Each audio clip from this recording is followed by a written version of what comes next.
Vos finalizabas esta última intervención con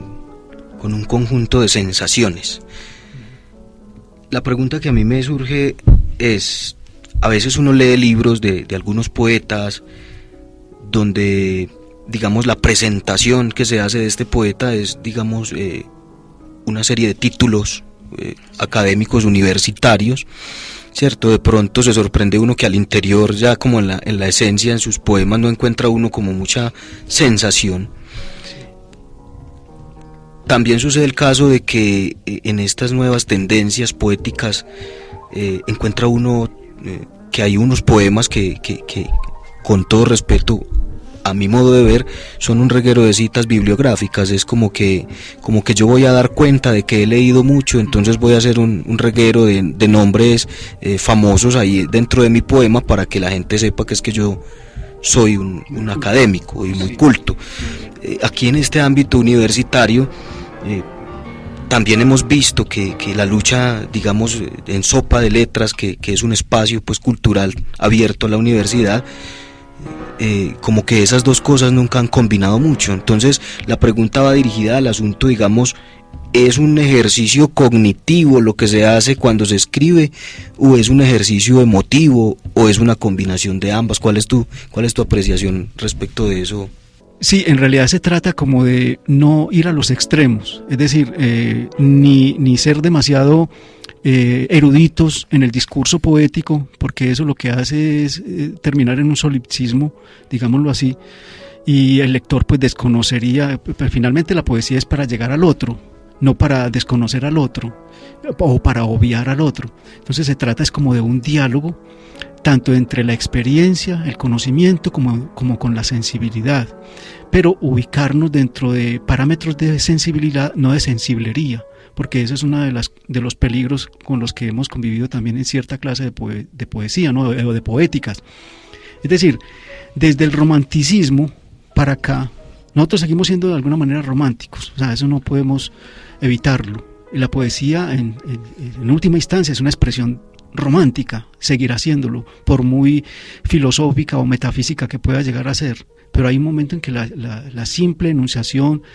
de un sentimiento, de una visión, simplemente pertenece al individuo, pertenece al yo, y es algo muy subjetivo, que es en lo que está realmente basado pues toda experiencia romántica y poética. De eso no podemos escapar, pero es decir, regreso al planteamiento básico, no caer en los extremismos a los que se ha llegado, un hermetismo meramente lingüístico en poesía, y desconociendo también esa parte de las emociones humanas, de la sensibilidad, que no está reducida simplemente al sentimentalismo, ¿no? Y ahora que Pedro Arturo nos habla de sensiblería, de llegar a ese extremo de lo muy sensible, recordaba una conversación que teníamos por fuera de cabina hace algunos minutos, y era acerca de que en este momento, con las nuevas dinámicas que se están presentando en la sociedad, cualquier persona hace cualquier cosa, y eso ya es llamado arte, ya es llamado poesía. Yo le quiero preguntar a Pedro Arturo Estrada cuál es la percepción que él tiene en cuanto a las libertades que se manejan en términos de arte en la actualidad. Bueno, yo sí estoy muy de acuerdo con el ambiente, digamos, con la atmósfera de libertad a la que hemos llegado después de un siglo, digamos, tan conflictivo como fue el siglo XX, donde se presentaron pues toda clase de posturas entre el conservadurismo pero también entre el liberalismo más extremo, que fue pues evidentemente desarrollado en todas las vanguardias, en todas las vanguardias de todas las disciplinas artísticas y aún filosóficas. Pero en este momento lo que se está buscando de nuevo es como recuperar, después de lo que se llamó posmodernismo y todo aquello, que aún sigue siendo válido hasta cierto punto, después de eso es recuperar como el camino que nos enseñaron los clásicos, es decir, los que quedan finalmente como modelos de humanidad, de lógica, de coherencia, de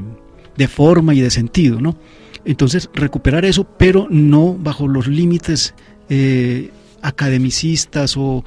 tan rigurosos o tan rígidos en los que ellos generalmente cayeron, también por cuenta de ese extremismo, sino dentro de los parámetros de libertad mantener un poco la lucidez, la claridad, la coherencia, el sentido, volver a eso, a esos parámetros, a esos fundamentos.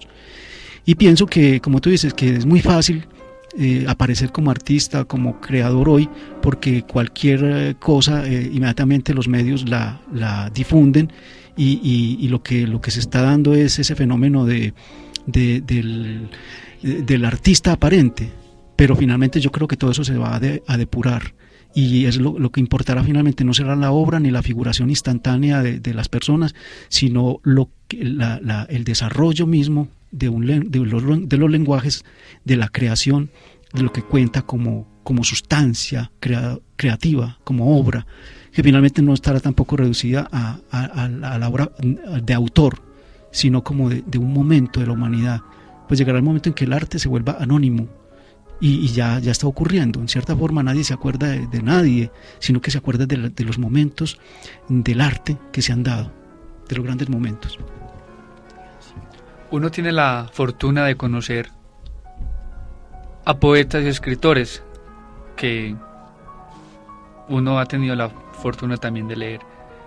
y quisiera que Pedro Arturo nos contara sobre su encuentro con el poeta que tanto queremos además y tan cercano es José Manuel Arango. Sí, en realidad para mí fue un encuentro anunciado desde mis 20 años,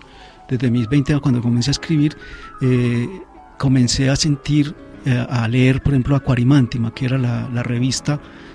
que había abierto en Medellín un nuevo espacio, un real espacio a la poesía, porque también había estado pues la revista de la Universidad de Antioquia,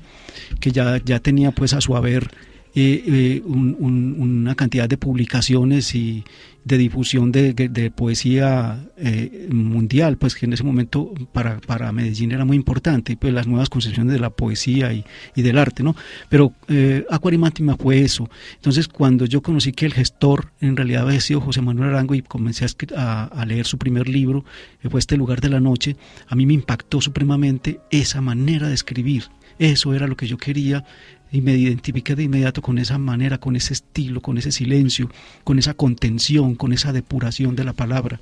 y empecé a seguir los pasos de él, a leerlo muy concienzudamente a medida que iba publicando, y tuve la fortuna ya de conocerlo personalmente cuando publiqué mis primeros poemas tardíamente a los 38 años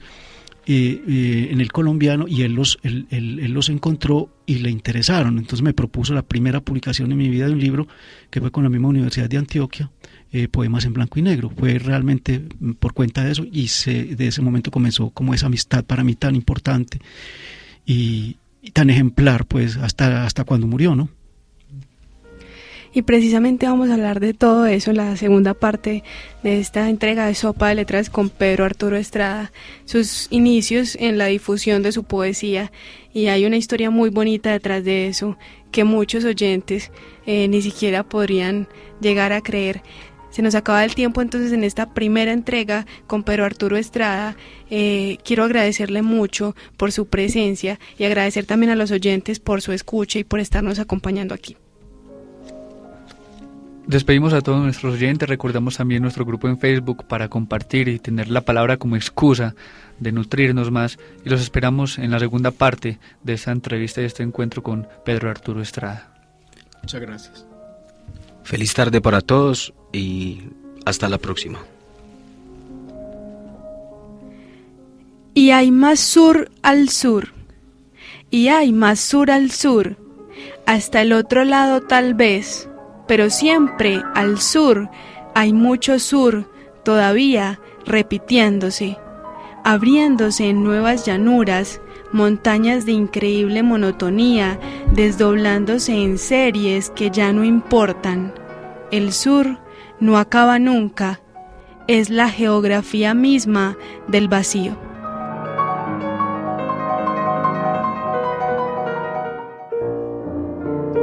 En un jardín de Nueva Delhi, las flores y las hojas ordenan el espacio en un liviano acuario de colmenas donde tiembla el color. Hasta aquí,